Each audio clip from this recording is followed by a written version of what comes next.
This vidcast has been made possible by Chris Snell Media and Sound Production. For bookings for voiceover work, on-camera, motivational speaking, and DJing at your next event, email info@chrissnell.co.za. To find out more about me, visit my website, chrissnell.co.za. Enjoy today's program.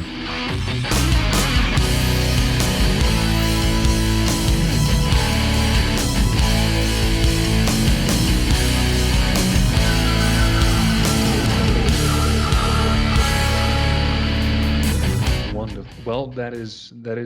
And do you have Billie Eilish there in your back room? There is. It's all over the damn room. It's all up here. It's all Billie Eilish. My daughter is obsessed with her. Oh, shame. Yeah. No, I can understand that. And Tim, Yeah. I'm surprised. You were a MMA fighter. Did you ever fight Tim Kennedy?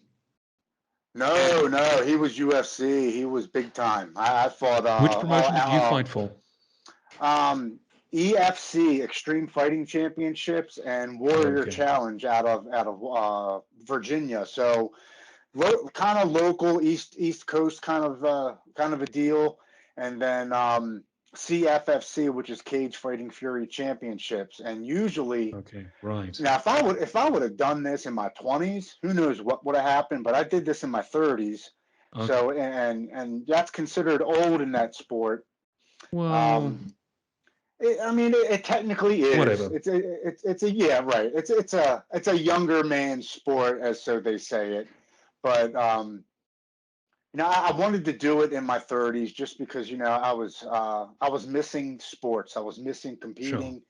I was missing that competitive edge that I used to have growing up, and I just decided to do it. I said, you know what, now or never. I want to do it and say I did it and have some fun, and I can say I did it. I was on TV and I fought in front of 3,000 people, and it's on pay-per-view. Well, local channels, but it was televised live on live on television. So. It was an experience, and I'm glad that I did it. And I met a lot of friends, and we're still friends today. It's actually the gentleman that I fought for. It was his promotion. His name is Dave Feldman. He actually is the president and founder now of Bare Knuckle Fighting Championships. No way. Yeah, so he turned that into an international Bare Knuckle Fighting Championship sport now. Well, you know what is the funny thing? I got into MMA myself when I was only into my 20s.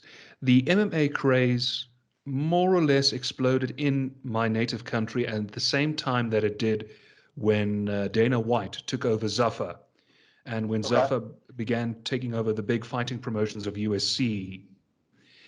And I began studying the sport, and the thing that I've come to appreciate about it, yes, sure, it's a bunch of guys in a cage busy knocking the living daylights out of one another, but a lot of my native countrymen have taken part in some of the promotions and in some of the fights. Even if a person is beaten witless, they get all huffy puffy when they get into the ring, but when they give it their all and they are expended beyond measure, the winner will even help the loser up and give him a hug and say thank you for a great fight. You don't see that in any other competitive contact sport. No, you don't. And I don't know if you know the percentages, but for a person to be in a competitive sport such as boxing or kickboxing or Muay Thai or MMA, it's only 7% of the population in the whole entire planet that do competitive fighting. Yeah, I can imagine. Now, only 3% of those people will do it multiple times.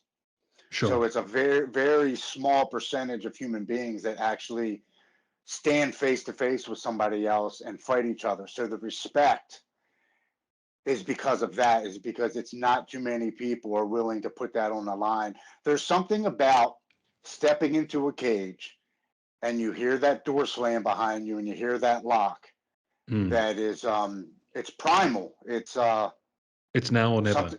It's something else comes out of you. Yeah, you're not leaving that cage until it's over or somebody gets knocked out, and it's you tap into a different part of your brain at that point.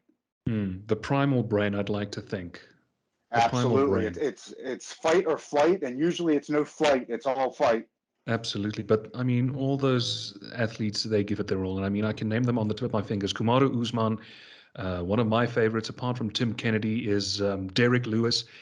Derek, I mean, is a wonderful, wonderful athlete. But apart from that, he doesn't take himself so seriously. And that persona he Yes. brings out in the ring to ultimately create the image in the viewers and the spectators' mind that, yes, this is a sport, and yes, everyone should take it seriously, and yes, there's big bucks involved.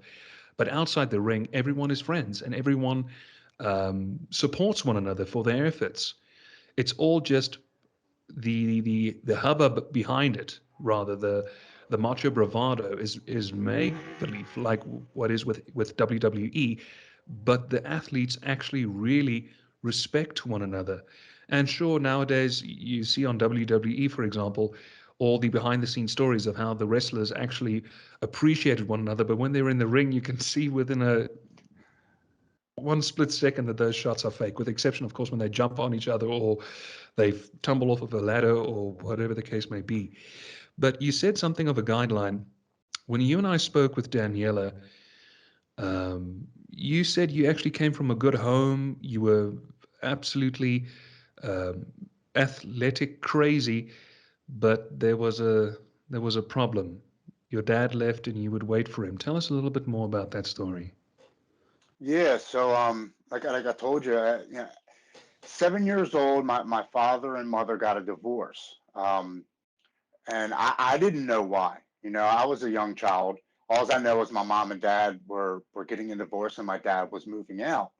Now, I have a brother who's almost 11 years older than me. He's like 10 and a half years older than me. So I'm 7, I'm in first grade, and my brother's in 11th grade going into to be a senior in high school. And when my dad first left, I really thought that it was my fault. I really thought that they didn't stay together because I wasn't a good boy. I didn't listen. I didn't clean my room. Maybe I didn't do good enough at school.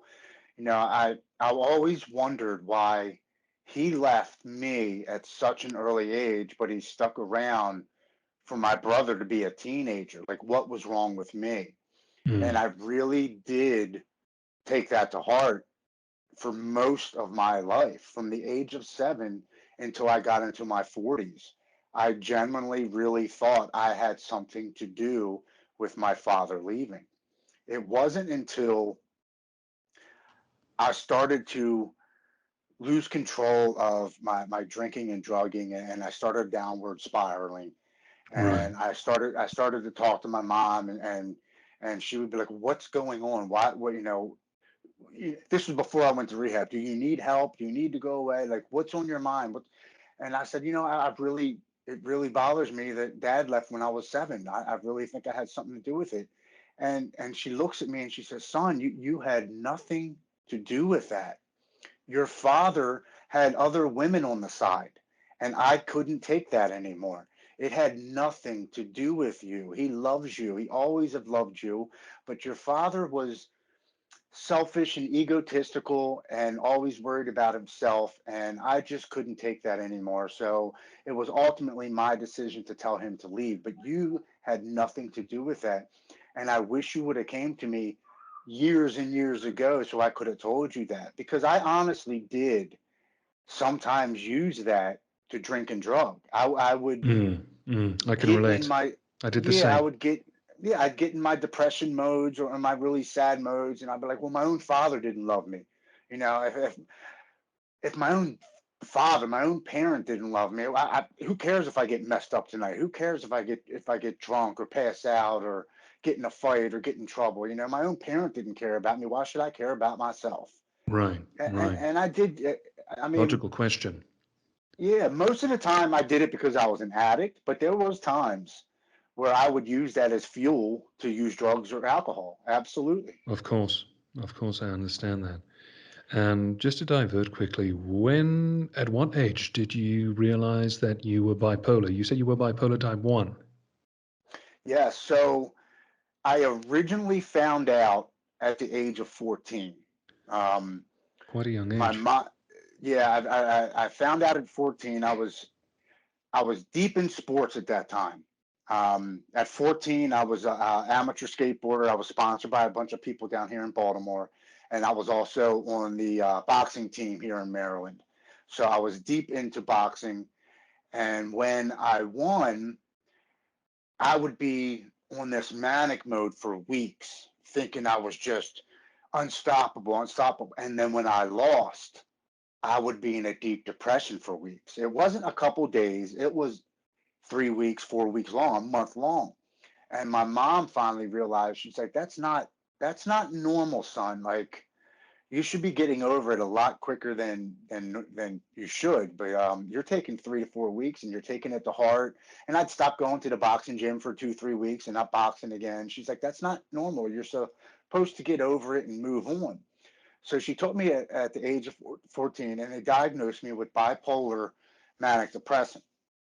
Now, Right. at that age, my mom did not believe on putting a teenager on medicine.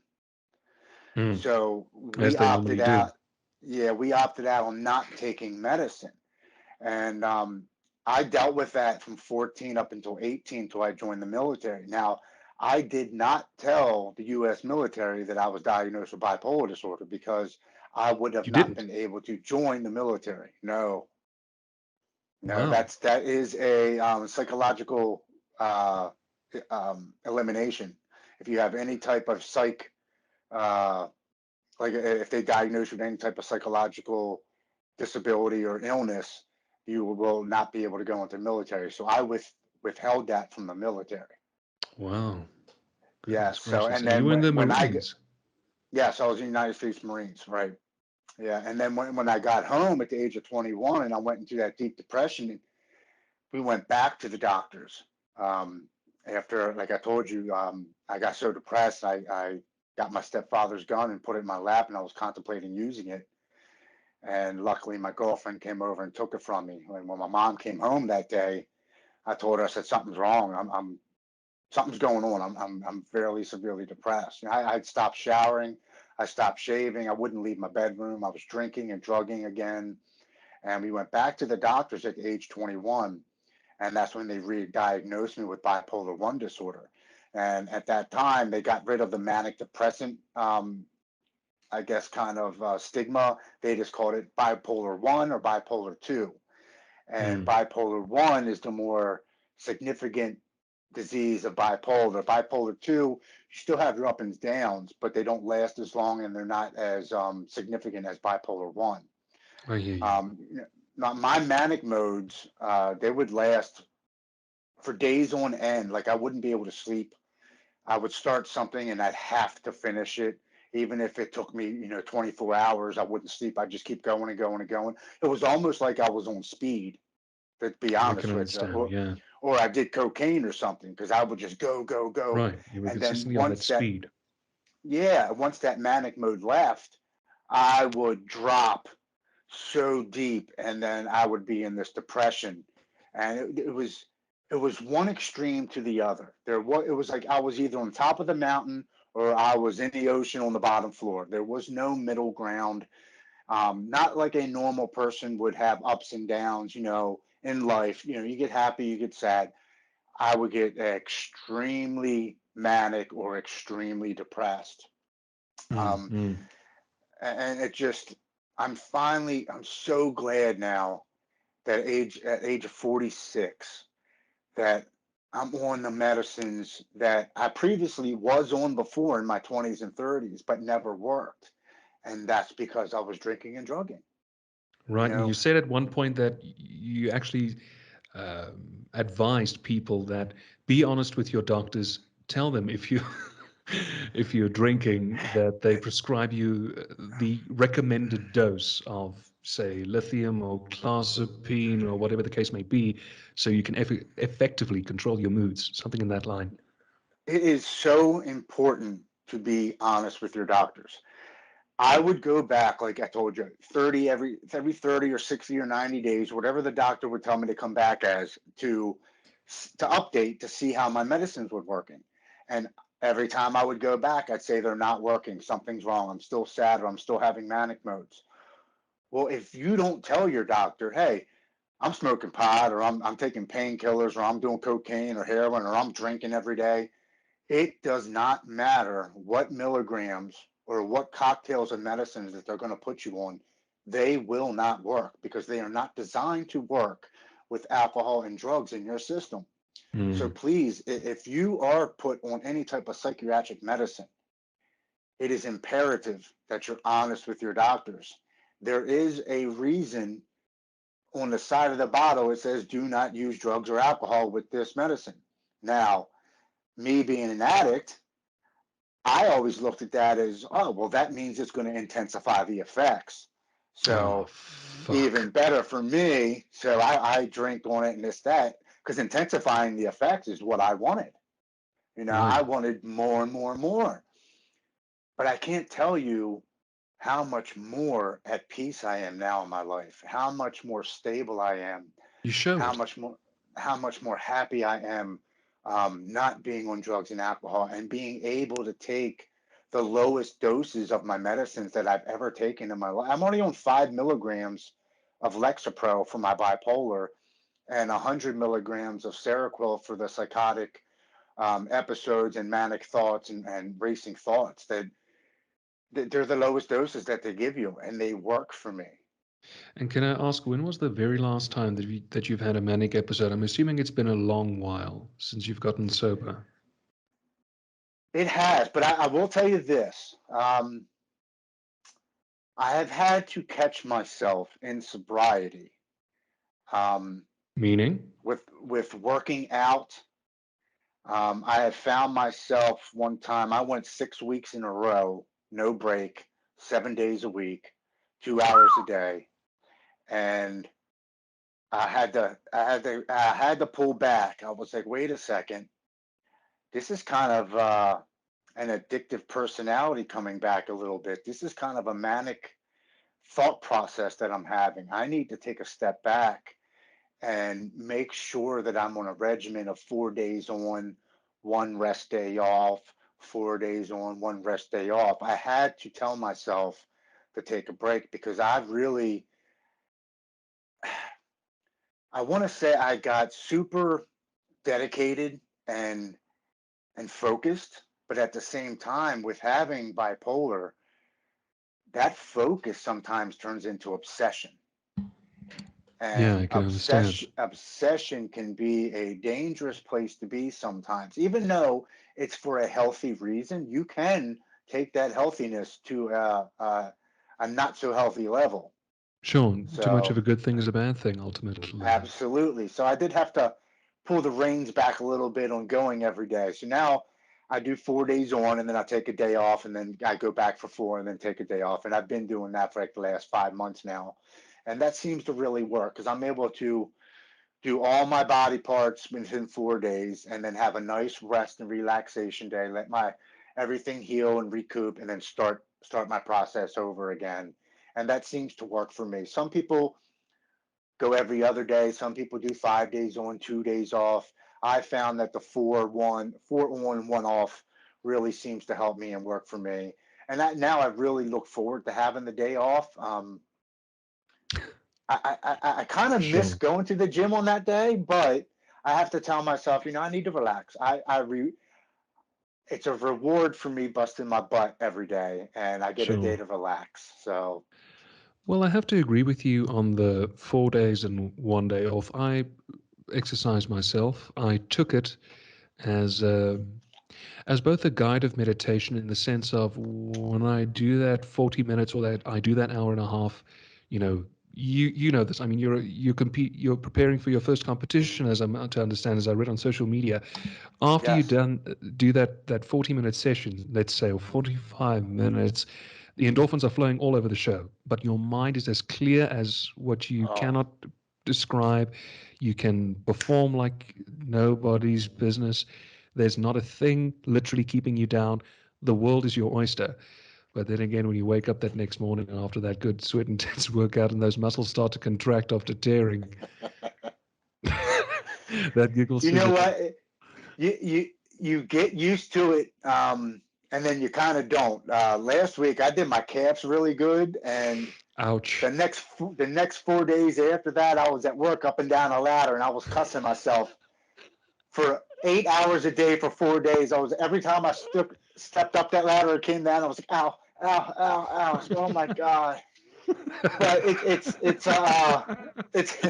it's a rewarding pain if I could say anything about Sure. it. I did it Absolutely. on purpose, and it was for a good reason. But man, I paid for it for those 4 days. But tell me something.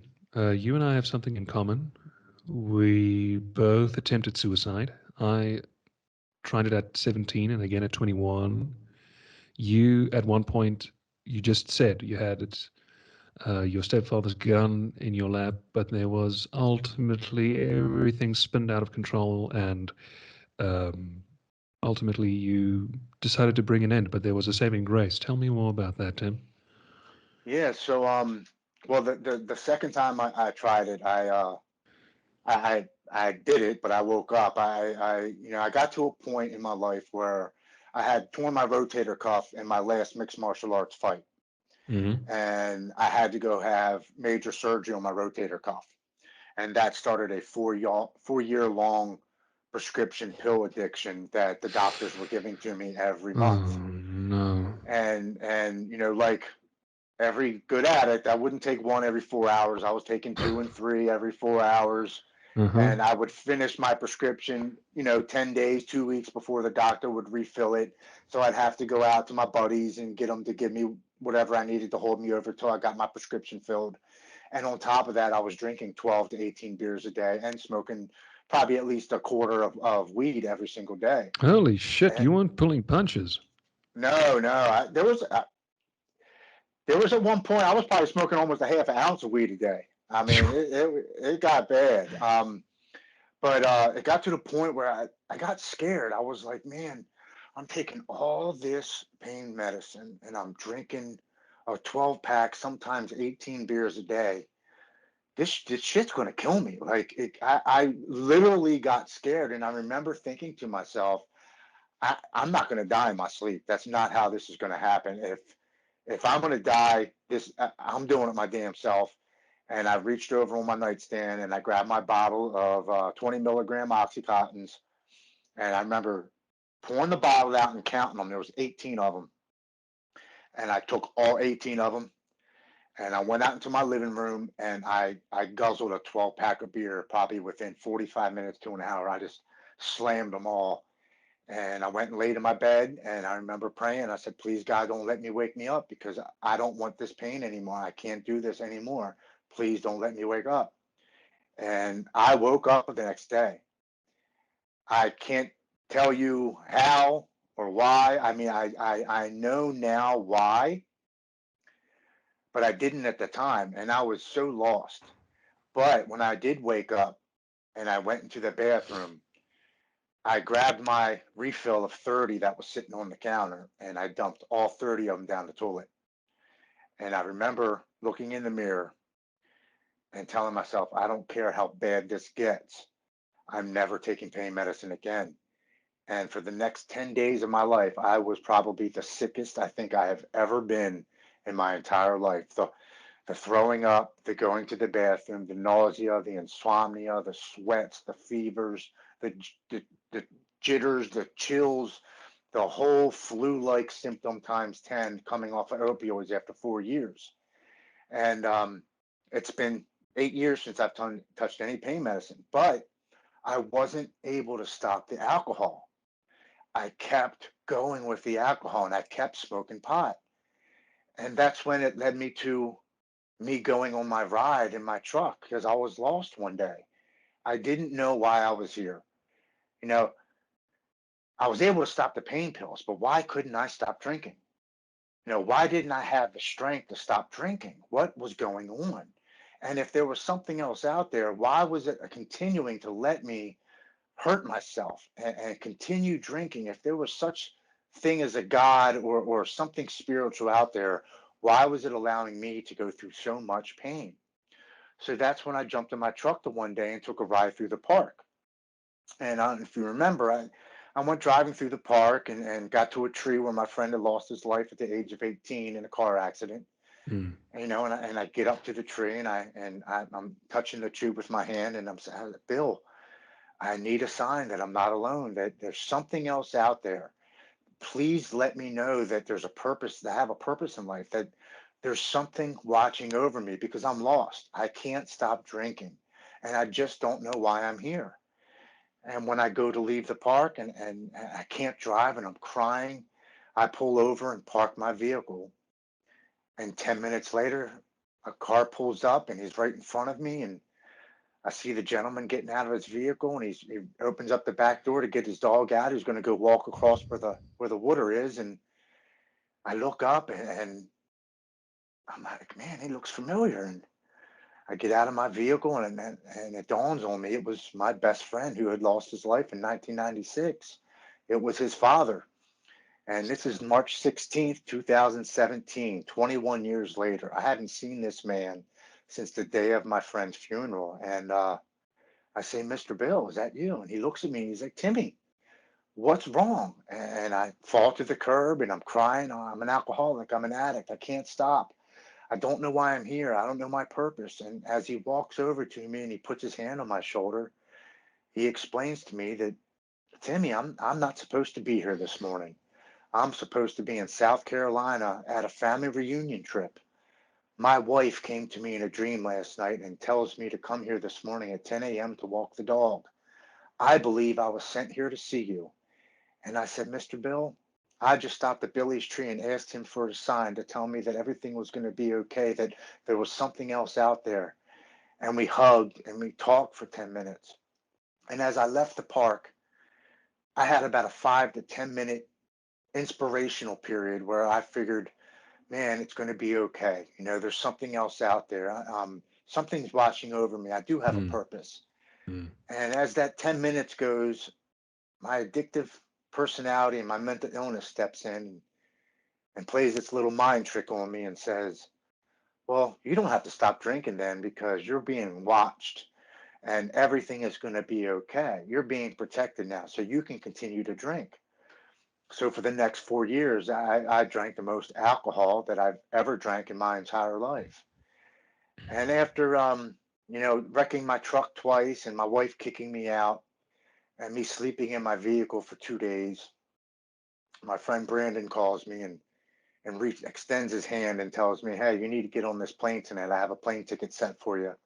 You need to go down to West Palm Beach, Florida, and go to rehab and get your life back. And as I reluctantly agree, okay, man, okay, I'll go on. I'll go. I hang up the phone. My wife calls me and tells me to come home and pack my bags and take a shower and try to take a little nap and eat something, because I had about 4 hours till the plane leaves. I go home and take a shower and pack my bags. I couldn't sleep and I couldn't eat. I've been drinking for 2 days, sleeping in my truck, and now my mind's racing. My panic is through the roof. My anxiety's through the roof, because I don't know how long I'm going away for. Is it 60, 90, 6 months? I don't know how many days I'm going. I got to go to a whole nother state. And as I'm sitting there just going through, man, how did I let my life get to this point? My addiction and mental illness tries one more time. It tries its best one more time to take my life, and it it grabs me by the hand and walks me to the basement of my home, and tells me to put a rope around my neck, stand on a bucket, and end the pain. And I listen, and I go to the basement of my home, and I throw a rope around the rafter of my basement, and I put it around my neck, and I tighten it, and I stand up on a bucket, and I'm crying and I'm crying, and about a minute goes by, and my wife comes down the steps, and she sees me in the corner of the basement, hysterically crying with a rope around my neck, and she just looks at me and says, "What are you doing?" And I just want the pain to stop. I can't do this. I just want the pain to stop. And she just looks at me and says, "Tim, do you know what this would do to your little girls? Please, please get down and get on that plane. Get down. Everything is going to be okay." And I got down, and I fell to the ground, and I cried for about 10 minutes. And I go upstairs and I call my friend Brandon and I say, hey, I gotta go. I have to get on that plane. If I don't go, this addiction and this mental illness is going to kill me, because that's ultimately what it's trying to do. And I was so lost and so hopeless. I was allowing it to control my every thought. I was listening to what it was telling me to do. Mm. I had no control over it. That's how deep I was in mental illness and addiction, that I had lost. You know, my mom always told me I was something special. She said, I love you and your brother. She said, but there's something about you, Tim. She said, you offer something. I see that. There's something special about you. I just hope you find it one day. I always knew and felt that there was something different about me. And it wasn't just because my mom told me, like parents all do to their children, you're special. You can be everything that you want to be in life. Of course. I have I have always thought that there was something different about me. Um, and now I've realized that, that 27 years of mental illness and addiction that I survived, there's Mm. a reason why I survived. I was born to be able to withstand that. I was born to be able to come out on top and to understand what exactly it is that I had to go through to Mm. be appreciative and have gratitude, to the point where I now have turned my mess into my message, and that I'm able to share my experience with as many people as possible who have lost hope, who maybe have given up, and don't know why they're here, don't know their purpose. And I can tell you firsthand from experience, I was that person. I didn't know why I was here. I wanted to give up. But you know what? If I would have killed that person, that would have been the wrong person I was killing. Of course. I now know that I am a different human being all the way around. Not just a different Tim. I am a different human being. I treat people with respect now. I honor people's wishes now. I listen to people now, and I understand, and I try to empathize with them. Where before I could give two shits about what you thought, and what you needed or what you wanted or what you cared about, because all I cared about was my damn self and my drugs Of and my course. alcohol. And I was the only person that I cared about. What a selfish life to live. And now I'm able to give back so generously, so easily, and I don't expect anything back. And what a great feeling that is, to not expect anything, but to know what I'm giving is possible promise and hope to somebody that needs it. Absolutely. I spoke to my mom last night, and I told her what was going on. Since I've talked to you last, I started a new job. Monday was my first day. So I go on this interview, and I go on an interview last Wednesday, and I was completely honest in the interview. You were. It was absolutely the gentleman who was interviewing me brought two other guys. So it's me and two supervisors and the owner of the company in the interview. And we're going over the interview process. And he said, well, let me ask you something. He said, I know you've been a carpenter for 25 years. He said, but what do you think uniquely you can bring to my company? And I said, well, I'm going to be completely honest with you. I said, I don't hold back anything, and I never know who's listening to my story. I said, so I'm going to tell you right now, I'm coming up on 18 months clean and sober from drugs and alcohol and mental illness after a 27-year long battle. I attempted suicide twice. I contemplated a third time. I said, and now I share my story of strength, courage, and hope to people around the world. I've been on 58 podcasts. I've spoke in a couple states. I have three more states coming up this in the next 3 months. And I said, and I want people to know that there's others out there that suffer with mental illness and addiction. And if only I had somebody to tell me that earlier, it probably or could have helped me a long time ago. But I truly believe it happened for me at the right time to save my life. I said, so what I bring unique is my strength and courage and the ability to overcome and adapt to situations and come out on top. And I truly believe I could be an asset to your company.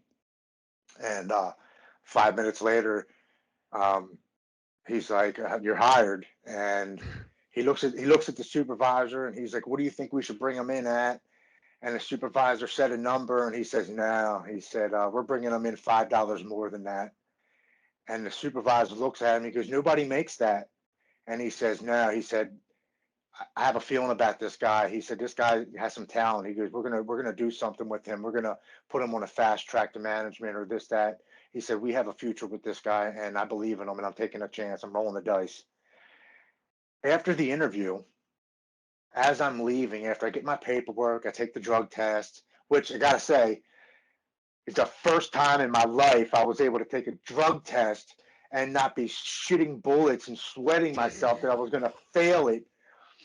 Man, what a relief that was to be able to go and pee in a cup and not even have to worry about anything coming back. I was like, whoa, this is a different world. But Talk I about a take my drug gunshot. test. Yeah, I take my drug test. He hands me the paperwork, and as I'm leaving, he says, "Can I speak to you real quick?" And I said, "Yeah." And he pulls me into his office, and he brings his wife in, who was actually the bookkeeper of the company, and they shut the door. And they say, "Can we ask you a question?" And I said, "Yeah, what's going on?" He said, does rehab really work?" And I said, "I'll tell you what, just like life, anything works if you work it. Correct. Anything works if you put in the time and the effort and you really want it to work, it will work." I said, "They could have drove me to the airport. They could have opened the door to the rehab years ago." And I said, "I wouldn't have taken it seriously. I would have shit all over the opportunity and I wouldn't have taken it." I said, "I was at the right time in my life that I said enough is enough and I need help, and I've taken full advantage of it." And he said, "The reason why I'm asking you this is my brother's an alcoholic and he needs help." He's like, "And we don't know what to do." He's like, "Now you tell me this." He said, "I don't believe in coincidences." He said, "But I met you at 7 a.m. in the morning at a 7-Eleven. You just happened to be walking in to buy a Slurpee for my grandson at the exact same time that he was walking in to buy coffee. And he happened to notice me and said, 'Hey, what kind of work do you do?' I said, I do carpentry." And he hands me his card. He said, "If you ever need a job, please call me." He said, "I don't believe in coincidences that we met." Doesn't He exist. said, and then after the interview or during the interview, you tell me you do what you do and you help people. He said, we need help. My brother's killing himself and we don't know what to do. Would you be willing to help me?" And I said, "Absolutely. You tell me what you need me to do and I will help him." I said, "We'll set up an intervention. We'll set up a meeting for me to talk to him. I will get resources together to get him into rehab." And I said, "Now I'll tell you this. I'm not going to cut corners. I'm not going to sugarcoat it. I'm going to tell him my story, real and raw, and let him know that this is a life or death situation. This is not something to play with." And he said, "Yeah." And a typical thing that family says, "Well, I'm the only person that knows in the family. My other brothers don't know. My parents don't know. I don't want to hurt their feelings." And I said, "Well, do you want to hurt their feelings now?" I said, "Or do you want them to find out when you're standing over his casket that you knew about it all along and you never said anything about it?" Correct. You have to be And cruel to he be was, kind. yeah, and he was like, you have a good point." I said, if it's a money issue, ask him ask his wife if she'd rather put $10,000 or $20,000 out now for rehab, or $10,000 or $15,000 out for his funeral cost, because that's how much it costs. What money would you rather put out now? I Hmm. said, it's that serious. I said, and if you're asking me for help, I said, I'm taking it that serious. I'll do everything I can in my power to help you, and hopefully he'll take the extended hand that once was given to me so freely. And that's amazing now that I'm in a situation that I can actually extend my hand and help somebody in need. At And I 18 months, know that is something. it's amazing. This week, Chris, I have gotten 4 anonymous messages on my Instagram page. One was from the Bahamas, one was from London, one was Canada, and one was California. All 4 of these people had listened to a podcast I was on, and they were all 4 different podcasts, and the messages were just, thank you so much for sharing your story on such and such podcast. You have given me hope and courage to get the help that I need. Or I relapsed the other day and I listened to your podcast and now I have 2 days clean and sober, and you've given me the strength to keep pushing forward. And thank you for being so honest. Those messages are, I can't explain the feeling that I'm able to have by helping somebody that I don't know. And it's thanks to people like you that have these podcasts I don't that deserve any allow people like credits. me. Now, without your platform for me to share, to reach people around the world, our Sure. message would be lost. Our message would be stuck in a group here in the state of Maryland that the only 30 or 40 people would hear every week. Now we're able to reach the masses around the world and touch and help as many people as humanly possible with the help of these podcasts and the internet. It's amazing. Of course. Tim, I have to be very honest with you. And you're American. I'm halfway around the world. But I owe America my sobriety. Um, if you ever listen to my podcasts, I may have said it before, but I'll bring it up for perpetuity. In Southern Africa, when it comes to the matter of sobriety, there isn't a vocal recovery community. When I was still back on terrestrial radio, I'm a former radio DJ. I began these interviews as just an insert to try and get people talking about recovery. Uh, Spikes in usage spiked ever since the pandemic with the hard lockdown in 2020. Overdoses began to accumulate, etc., etc., etc. I was a year and a half into dry sobriety. I only got into a NA meeting that very same year. But I'm sorry to say the NA and AA hierarchy in South Africa is unfortunately clinical. You've got an addiction, you have to go to an inpatient, outpatient facility. That's it. But it Wow. is strictly anonymous. And there's a problem with that because you just highlighted it. And after my 2-year birthday, I thought, you know what? If this is going to be the status quo of judgment with regards to how people recover, then I don't want any part of this. Versus America and Canada, who said, listen, we've got this thing. It's called the Big Book. It's called this. It's called that. It's called Hype Recovery, Jay Barnard. Yeah. Have a taste of what we have to offer, but tell us your story. I grew up in the same situation as what you did. I'm an only child. My dad left my mother when I just finished college. He was never there. He was the only way that I knew him was he beat me witless. How many other stories are there similar to yours in this country where people's voices are not being heard because of one thing and one thing alone, judgment, and that is not fair. This is not what the program dictates. The program is we share it, but there's only one thing. If people want to be anonymous, that's fine. But this program, this podcast, this conversation is all purely for 2 reasons: to get your message out in the world and to tell people that there's hope. And I want what you have. Me, Chris, I want what Tim has. I want that resilience. I want that motivation because that keeps me sober.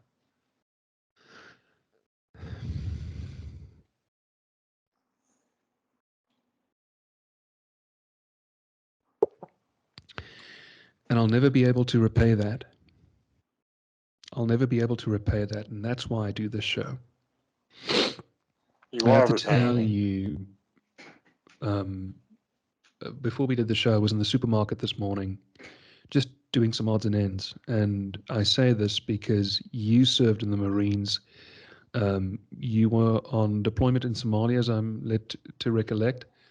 Yes. I think another sector that is being overtly overlooked is addiction amongst our vets. And It's huge. It's huge. I'm walking past the soldier.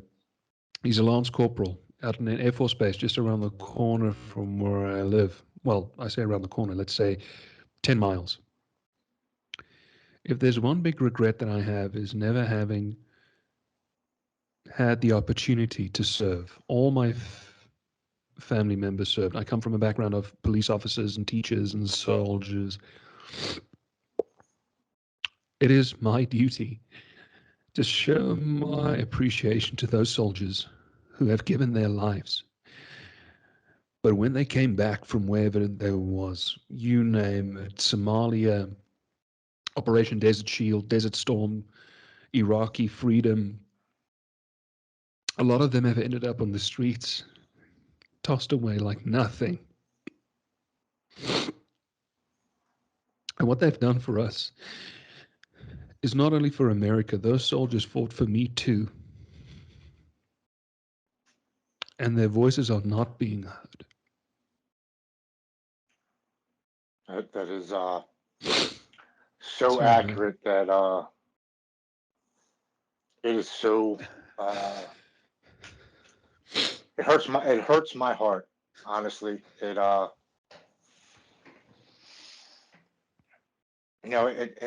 to be honest, it started Vietnam. It did.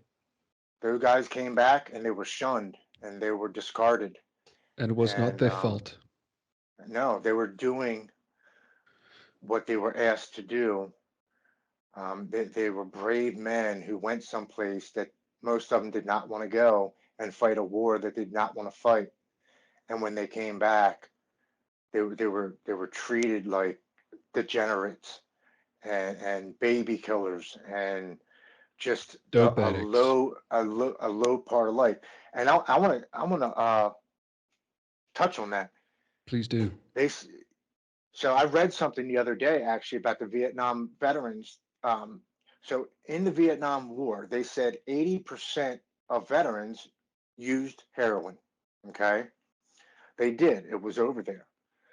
But and so you would think 80% of those guys, when they got out of the service, would come home and be junkies and be heroin addicts.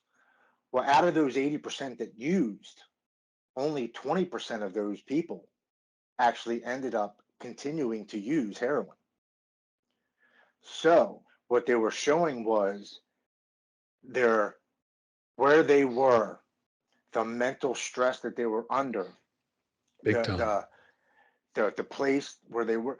When you are in a situation, that flight or fight experience that your body goes through, and that fight or flight is never turned off, you are in an extreme situation mentally and physically that drains you constantly.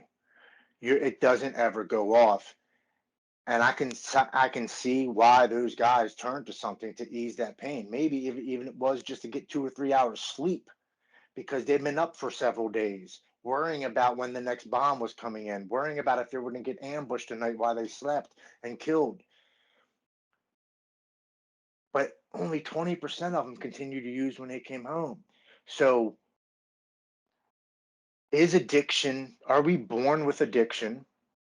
Is it something that comes from a person, place, or thing?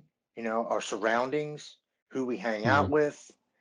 Because a lot of people say you're either born an addict or you're not. Bullshit.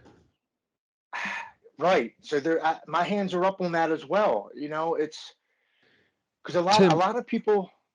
people said to me, drug addiction began with peer pressure. That's only but a small minutia.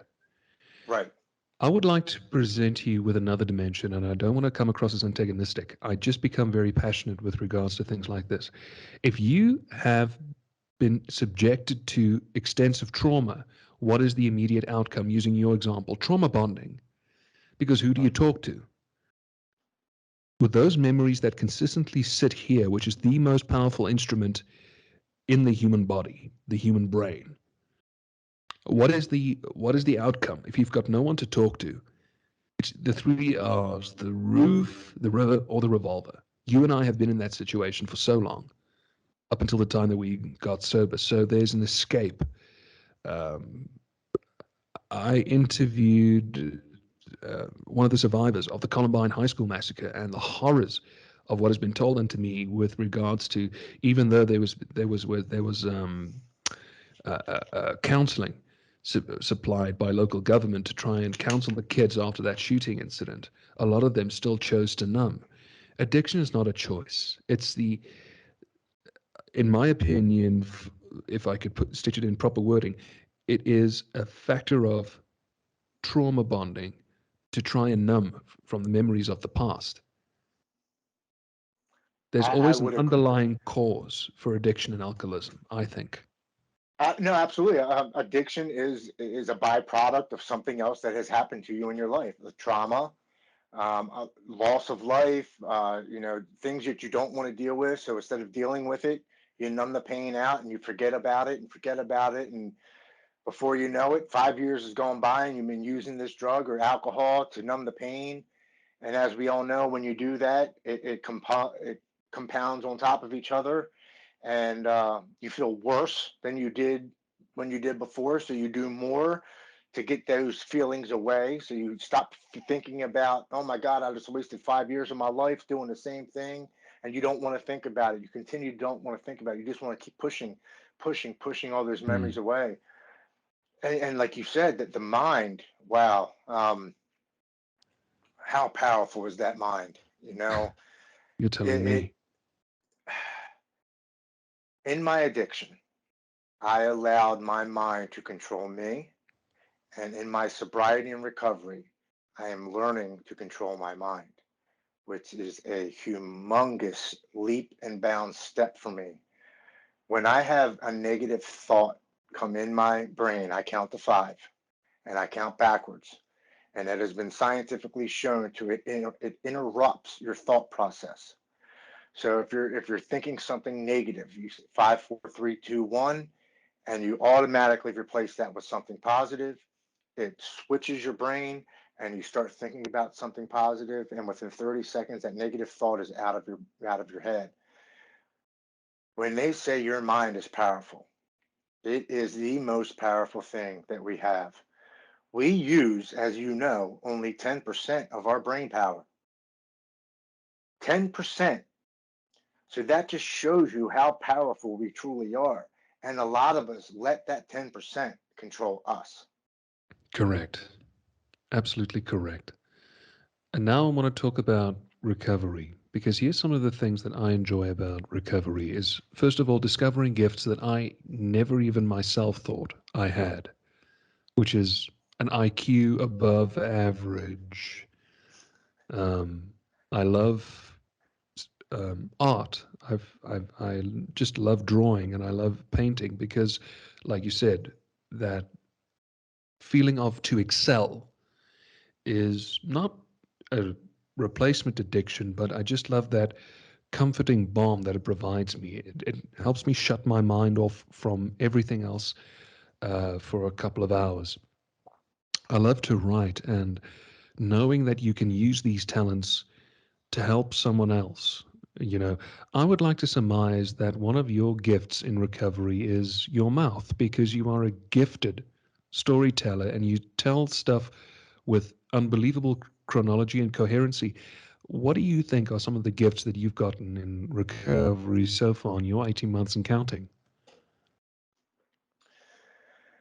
You know, um, I when I speak at meetings or on podcasts, the way that I speak, the thoughts that come into my brain surprise me sometimes. The clarity in which I am able to discern between pain and suffering and happiness and my ego, um, I'm able to separate them and see them for what they are and not use them the way that I used to. Like I said before, when I used to do something for somebody, I would expect something back. Like, okay, I took care of you. Now, how are you going to take care of me? The ability to be able to do something for somebody and not expect anything back is a tremendous gift that I've been given. Mm. Um, to be humble, I cannot tell you how those messages that I've received, how it fills my heart with gratitude, how it makes me feel that, you know, I'm not a piece of shit that I used to think I was. I'm not this alcoholic, drug addict loser that I told myself I was for 3/4 of my life.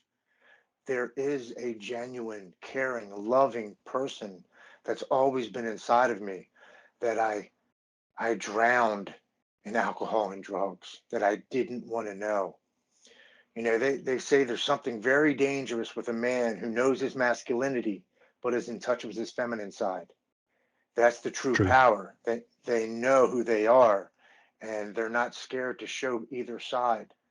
And for so long, if I were to explain to you, as my background, football, boxing, mixed martial arts, the Marine Corps. I'm now doing bodybuilding.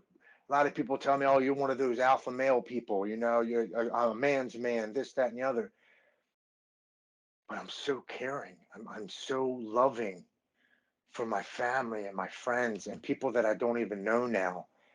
And to be able to distinguish those two people,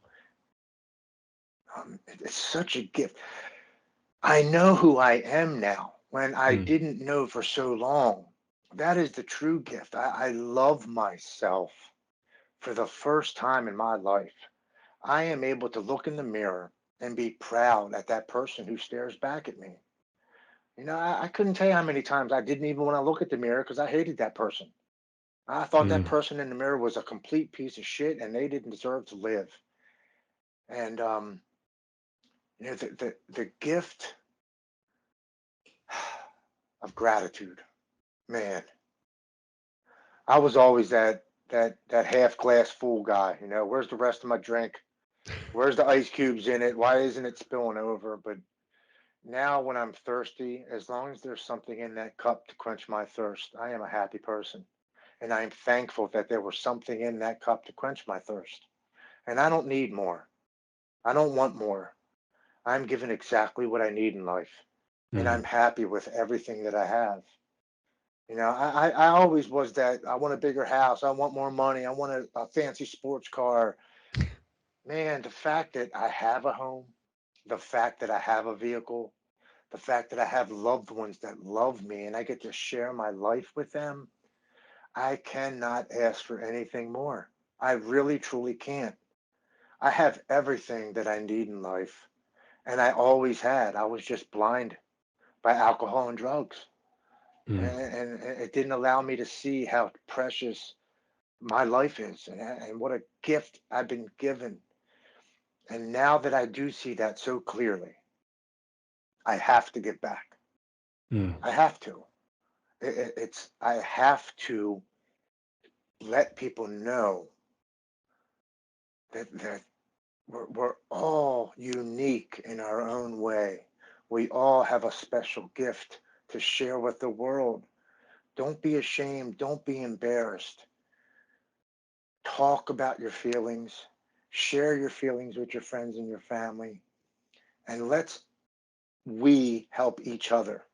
This isn't a Correct. me thing. This isn't about me. This is about we We. helping each other. Absolutely. Tim, this is the perfect note to end off, and I can't thank you enough for doing this. You're invited back anytime. You're invited back anytime to come tell your story. All the blessed. First of all, the prayers have paid off. I was praying for you when you said you lost your job. I'm so elated for you that you got brand new employment and this speaking engagements that are still coming up. I know you've got Empower to Recover. We've got a couple of people coming over on this show that's to promote it. All the blessed. I know you're going to be a knockout there in Vancouver. And you've made a friend here. You've made a friend here, and we're proud to have you, bro. Congratulations on everything, man. thank you so much, Chris. I really appreciate it, and thank you so much for having me on and asking me to share my story. It's you have been nothing but kind, and you are a friend to me for life. And I love you, brother. Thank you so much. I love you too, man. So it is here where we have to make a pit stop, but don't fret, we'll be back soon. In the meantime, tell your friends, join us on Apple Podcasts, Spotify, Audible, and Podcast One. Until we see you again, this was Having a Cuppa for the week. See you soon.